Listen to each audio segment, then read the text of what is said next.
What did all of the disciples do in the spring that just so happens to be the time of Easter? Absolutely. It's called Passover. Luke 22:19 says this, "And he took bread, gave thanks, and broke it, and gave it to them, saying, 'This is my body, which is given for you. Do this in remembrance of me.'" Do Passover. Obviously, Easter was nowhere in the minds of our Lord Jesus Christ, Yeshua the Messiah, or His disciples, or anybody for hundreds of years.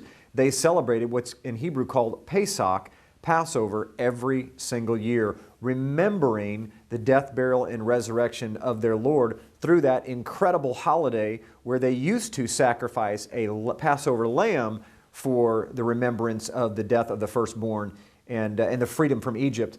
But now today they were remembering the freedom from sin, freedom from Egypt, being metaphorical, by the death of Jesus Himself. So they would never have connected Easter with Passover. It didn't exist.